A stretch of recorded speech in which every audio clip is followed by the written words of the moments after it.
Okay, so in this video, uh, I shall be briefly discussing about the introduction to railway engineering, as we have already covered most of its part during the class engagement and the discussion in the physical class what we had some time back.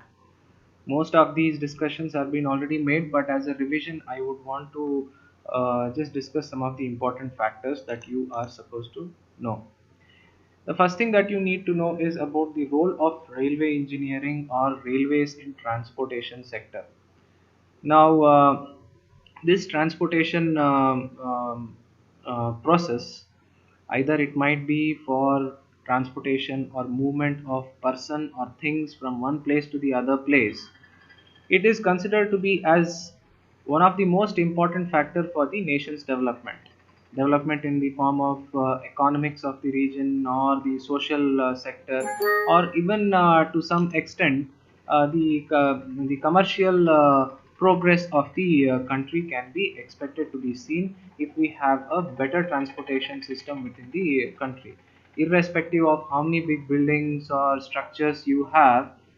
Without a good transportation system, the nation is kind of paralyzed. So the whole country depends on a well developed transport system is what you need to know. Okay, so there are many modes of transport that can be classified into, broadly classifying, depending upon the surface point of view. You have land transport system, water transport system, and then air transport system. So when we talk about land transport system, you have highways, railways, cableways, ropeways, monorails, and many other such modern transportation system can be included into this. On the other hand, when I talk about water transport system, you can have lakeways, you can have canalways, riverways, oceanways, and many other such things which can be included. Then coming to the third category of transport system based on surface point of view, you have the airways. Okay, so these are the three main transportation modes depending upon the surface point of view. Then in the means of communication system, you can have the human transport, or you might have the humans being used as the means of moving from one place to the other place, that is human driven vehicles, or it can be an animal transport system, or road transport system, rail transport system, similarly air transport, water transport, pipeline transport, and then conveyor transport system. So these are the systems what we can expect in means of the communication system what we have. And based on the degree of freedom, there are basically three categories into it. One is the 1 degree of freedom, second is the 2 degrees of freedom, and then the third one is 3 degree of freedom. So 1 degree of freedom, or vehicles falling in this category, are free to move only along one particular line or one particular direction. The direction might change from place to place depending upon how the alignment is. So the various modes what we have here is railways, pipelines, conveyors, cableways, etc. Now when we talk about 2 degree of freedom, and vehicles included into it can move in longitudinal as well as in the lateral direction.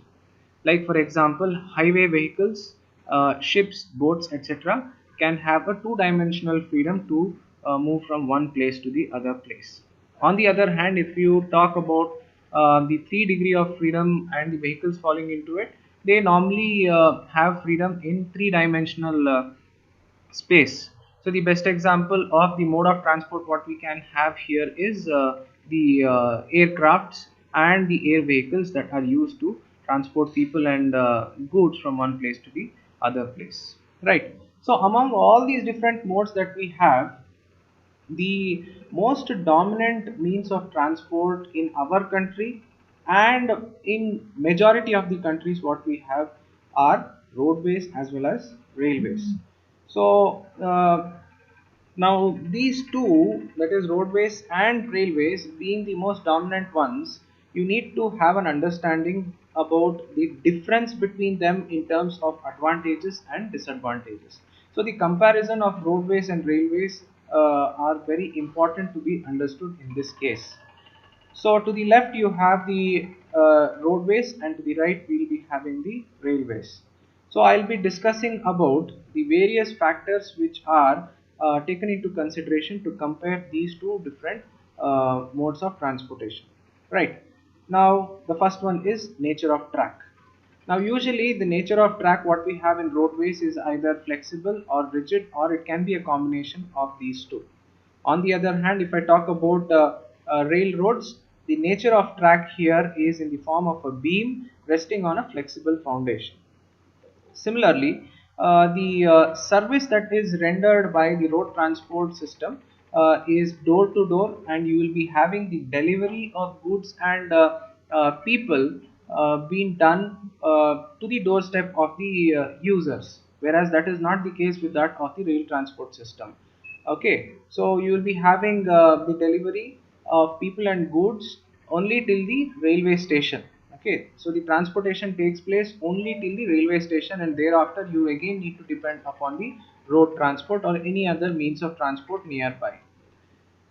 On the other hand, you have the transportation cost, wherein the road transport is considered to be as very much economical for short distances, whereas the rail transport is considered to be economical on long distances in terms of the cost of transportation.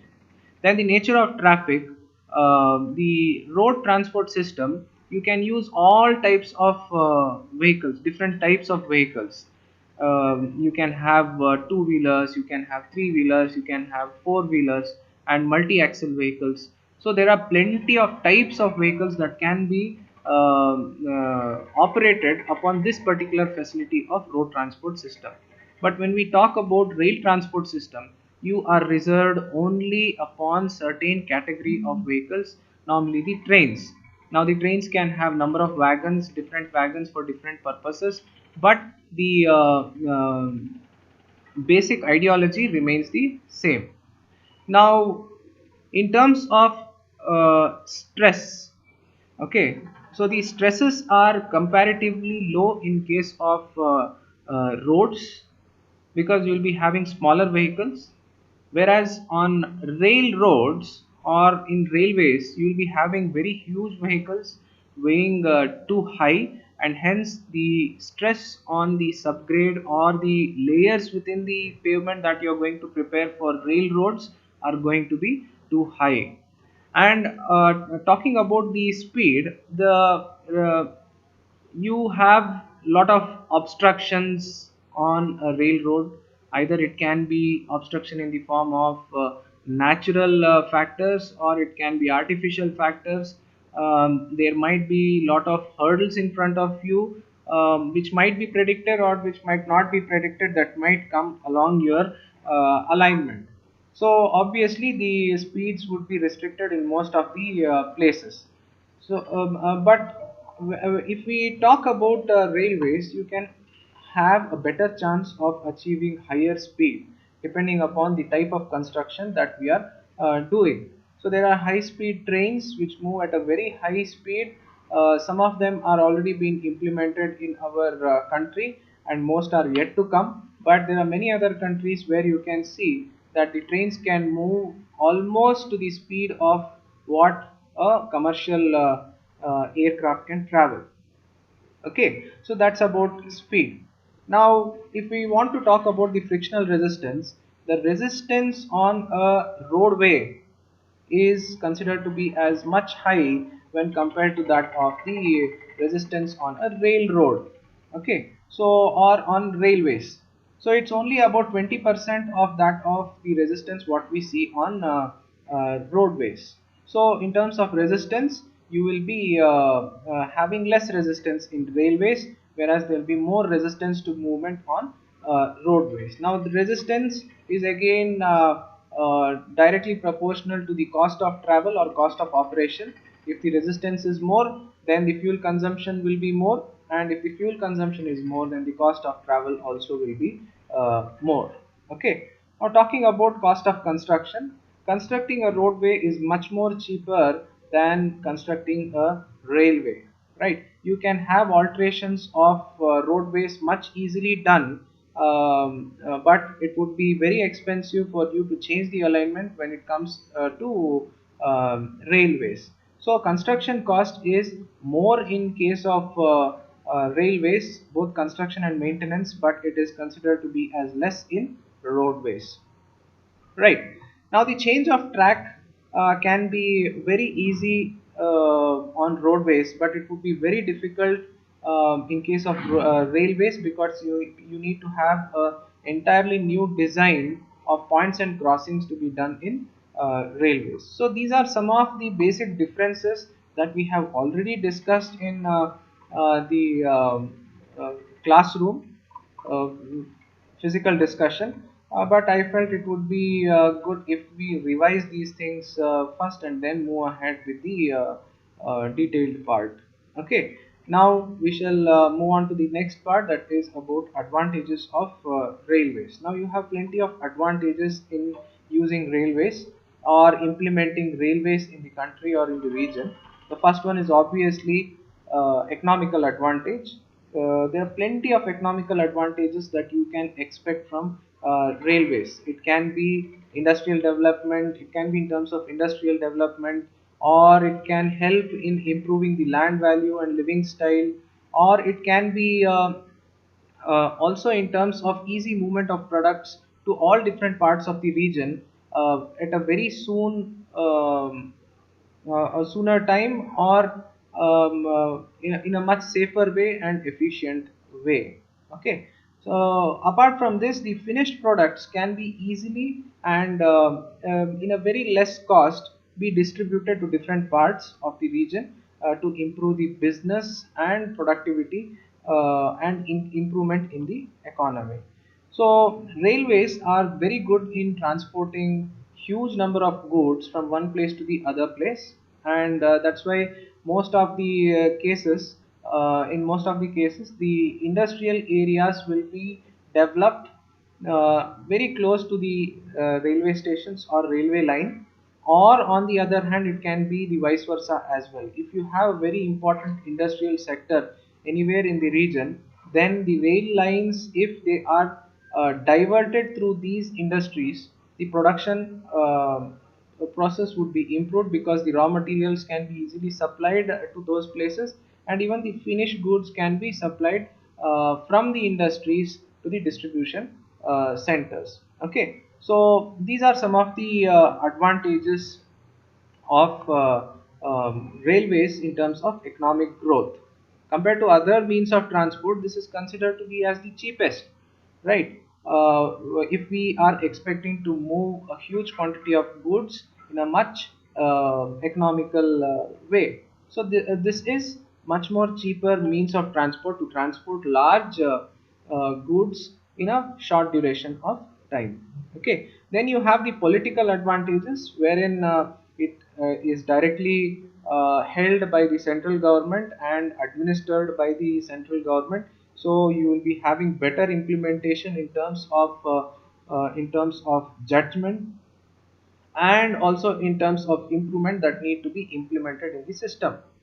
Okay, so exchange of goods from one part to the another part becomes very easy and very simple, and it will be very economical, and it will be also very helpful in especially the natural disasters if it is taking place, or in case of war or emergency. It would be easy to transport a huge number of population and large amount of goods from one place to the other place, which would be politically again helpful by using this means of transport. So mass migration of people, I think we have already seen this kind of a thing happening in the latest health related issue, communal health related issue, what we are facing these days.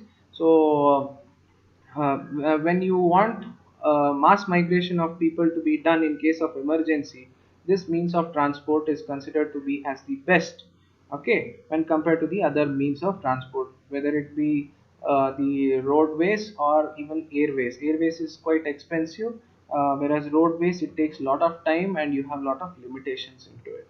Okay, then talking about the social advantages, people from different caste, religion, and from different regions which were neglected in the olden days can still come together, and they can travel from one place to the other place in a very economical way, and there will be social interactions in a much better way, right? So people from different states will be meeting each other, and hence there can be development in the education sector, or development in the economic sector, or industrial sector, or agricultural sector. There can be a huge list of it. Okay, so also this particular means of transport is considered to be as very safe and comfortable and also cheap when you are wanting to travel for longer distances. So long distance travel is very safe, comfortable, and cheap when we talk about railways. So people from all different classes in the society will be having an equal opportunity to travel easily by this means of transport. And that's why I think we had already discussed about this particular issue, that railways is considered to be as the lifeline of especially the Indian railways. It's considered as the lifeline of India, because there are many things that are dependent upon the railways. Okay, so the continuation of this video, I'll be starting with I'll be starting with the discussion on the basics of railway engineering in the next video. Okay.